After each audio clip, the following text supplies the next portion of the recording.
Hello, everyone.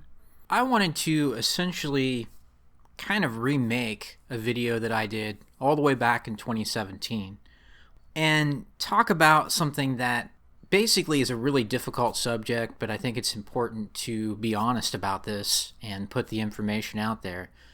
And that is men and suicide, and men that choose to basically end their own lives.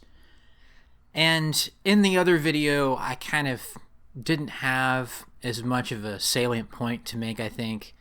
I kind of wanted to just more express my feelings, but my views have become more well defined, I think, on this. There are some topics that need to be discussed in relation to men and suicide.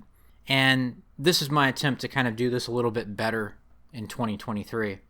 So the specific issue, more than anything, when it comes to men that end up trying to do this, men that opt to essentially end their lives, is that if we're being honest, the typical response that men receive if they express suicidal thoughts is usually very gynocentric and generally not helpful to those men at all. There tends to be this attempt to more or less pretend like we care about men in this situation, but in reality, the response really, if you actually break it down for what it is, typically shows men that they don't really care.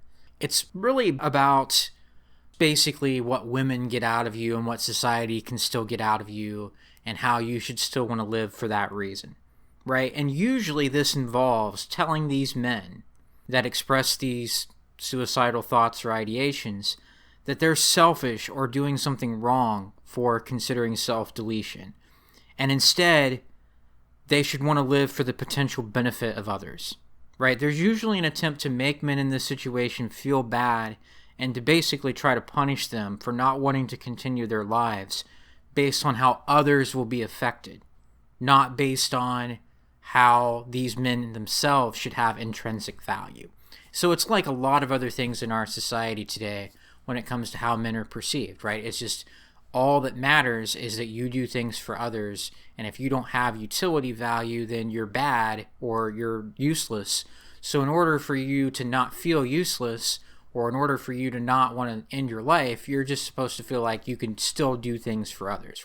It's this idea that you can and should still be a valuable utility object.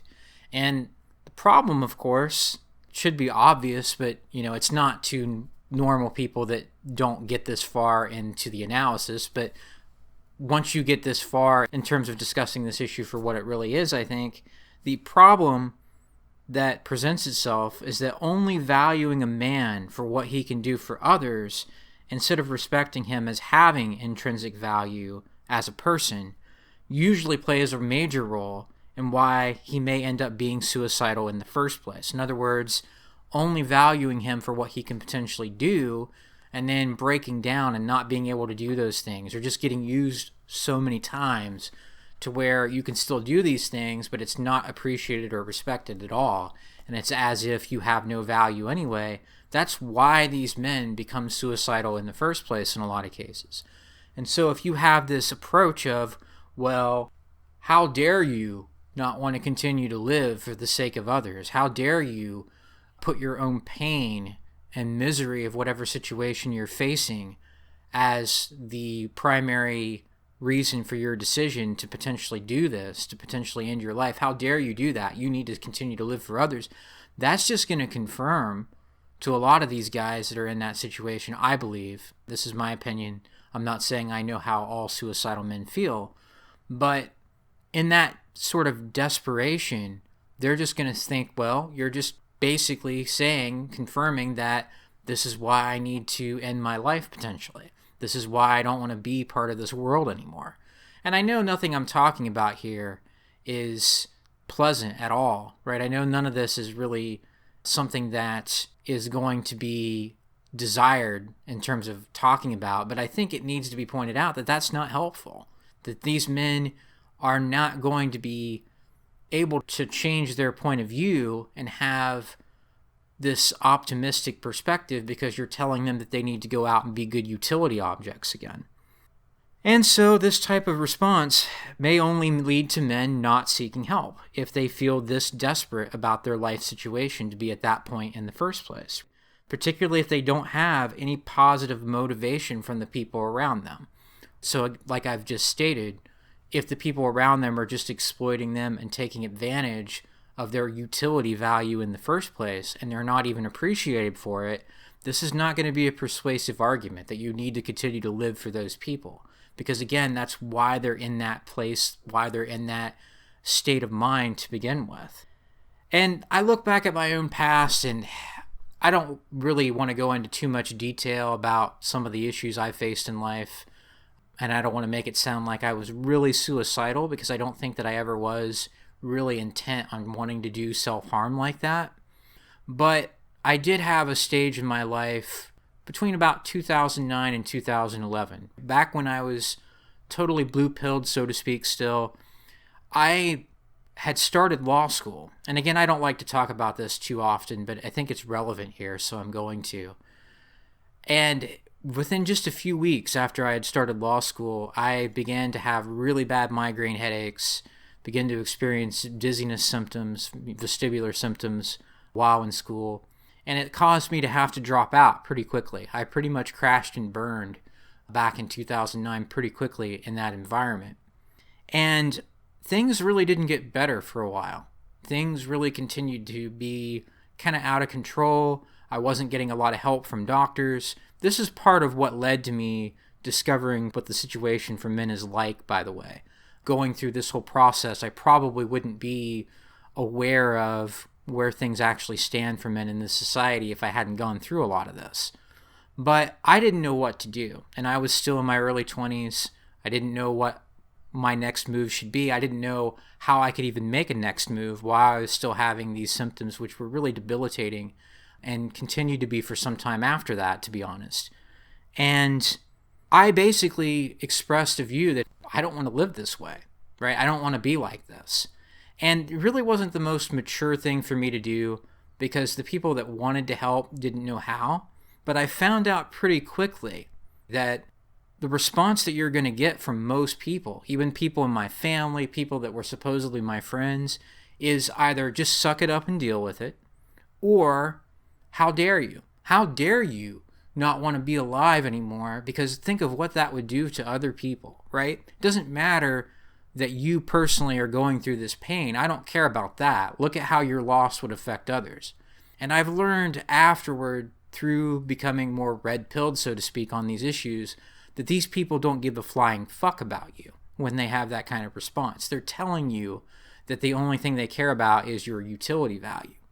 And so, again, I'm not trying to make this video just about me or whatnot, but I know just through my own kind of limited experiences that if I were ever in a position, and I wouldn't be, I have no intention or inclination toward self-deletion, and I don't see that changing and getting to where I'm of that state of mind again, because I've grown stronger since then, frankly. I know where things stand. I know how to cope with those situations better.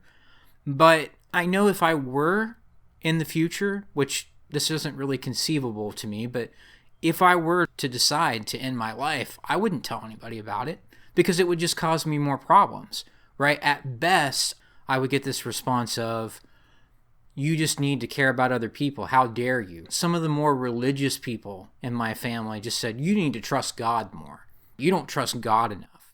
That's the kind of response that you get when you're a man typically expressing suicidal views, I believe, from my limited experiences and seeing what other men have been through. Just, I wouldn't tell anybody about it. At best, I would get that sort of response about how I need to put others first and my pain really doesn't matter. And at worst, the cops would get called, or I'd be put in some sort of asylum. How is that going to help me, right? How is, oh, you've got a mental health issue, we need to put you away. How is that going to be advantageous or beneficial? How is that going to better my situation so that I don't want to do that to myself? And again, I don't see myself being in that situation again. I'm certainly not that way now, so I don't want people to get the wrong idea about that. But I do feel like I've learned enough to say that really, in reality, people don't care about men in this situation. Society will pretend to, but then it'll make it pretty clear what its intentions are by not saying, hey, we're sorry that you're in this situation, and maybe we do or maybe we don't know what to do to help you, but we do care about you as a person. We're not going to value you based on all these other people will feel sad if you're not around anymore. I'm sorry, but that's what a lot of the arguments really boil down to. And that's just not sufficient. Things really shouldn't be that way when a man truly is at his lowest in that way, in that regard. And what I'm suggesting, and what I feel like is the more helpful strategy, and what I've learned to some degree myself, is it's really important to value yourself now so that you don't end up in a situation where you want to self-delete, so that you're not surrounded by people that just want to exploit you, so that you're not wanting your life to end and having people just point at you and say that you need to do better for them. It's better and far more productive and useful, I think, as a strategy to just simply say, okay, I'm going to value myself now. I'm going to respect my own well-being now. And I can't control my environment. I can't necessarily know that I'm not going to be in a position where I'm depressed or where I'm totally overwhelmed and I don't know what to do. But I can put myself in a position to go down a path personally to where it's very unlikely that I'm in that situation, because I'm valuing my own well-being from this point on, from the perspective of caring about myself regardless of what the people around me think that I should be doing. And to me, that's the healthier way of going about it. That is going to greatly reduce the likelihood of you wanting to end your life. You could end up getting a terrible disease, or there's a lot of bad things that could still happen, right? You could still lose your job, lose your income, potentially become homeless. No one's going to care about you in that situation as a man, but I think it's better to be honest about that from the beginning so that you try to basically not put yourself in a position or be in a position where you want to end your life. You surround yourself only with people that care about you, and you recognize that it's better to be alone than be around no one that actually cares about you as a person, as a man. And my sort of suggestion, again, is you build your life around things that allow you to cope well, that allow you to have good things going on for yourself. And so you're not in a position where all of a sudden you hit a brick wall, you don't know what to do, and the people around you are the opposite of helpful because they don't really give a shit, right? They don't really care about whether you live or die other than how it affects other people. And the best that they can do is tell you either to suck it up and just be a man, or more or less you need to continue suffering for the sake of others. That's not going to be persuasive at that point. And that's why a lot of men really, I think if we're being truthful about it, that's why they end up killing themselves and not telling anybody about it. I remember from my abnormal psychology class many years ago that even though it wasn't put in this context of being red-pilled or anything, young women are the most likely to attempt suicide, but older men are the ones that are most likely to go through successfully with a suicide, because ultimately they're the ones that are serious about it, but also, right, women can do that and get positive attention, men won't. As a man, you're not going to tell anybody about it, probably, because you know that you're not going to get help. You might go to jail, right? The police might come and take you away. You might be put in an institution, and maybe you can get out of that situation eventually, or maybe you won't. But that's not going to help you. And so I think it's better to just not be part of that process and not end up in a position where you want to end it all, because no one's going to help you at that point. The help comes from you valuing yourself before it ever reaches that extent, before you ever find yourself in that situation. Again, that's not to say that you can't end up feeling suicidal for whatever reason at some point. It could be a true mental problem where you're depressed, you have a disorder when it comes to that, or it could be a major physical illness where it's like you can't do anything anymore. You become homeless because your finances fall apart. These things can still happen, but if you value yourself now, I think that is infinitely more valuable going down the road than trying to rely on people to bring you back if you do get to that point. Because as a man, you're not going to get that help for the most part. And so I just wanted to be honest about this issue, guys. You see a lot of people talking about wanting to help men not end up choosing self-deletion. And when it does get to that point, of course, if there's a man around that you care about, you don't want him to do that type of thing, you can try to help. But the better strategy for men, given how things are realistically for us today in this modern, Western, extremely man-hating, extremely gynocentric society, is to just value ourselves enough to where it's far less likely that we're going to want to end it all because of the people and the things that we surround ourselves with being a much more positive influence.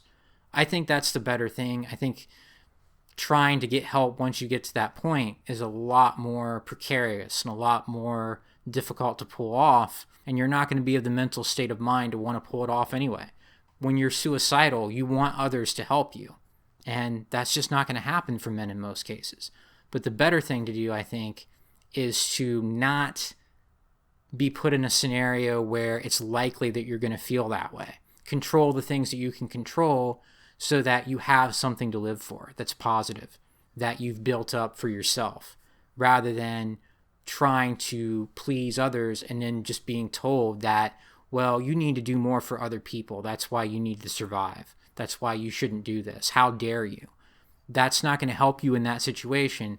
And my advice is to build your life around better things so that you're far less likely to feel that way about life, and so that you have something positive to live for and you don't end up wanting to do this to yourself and ending your life, so that essentially you're in a better place with that, and then other people can fuck off if they don't care whether you're around or not anymore. It's not based on what other people feel or how they see you. It's based on something healthier. And I think, if we're being honest, that's probably the better way for men not to want to delete themselves, given the other social conditions at play.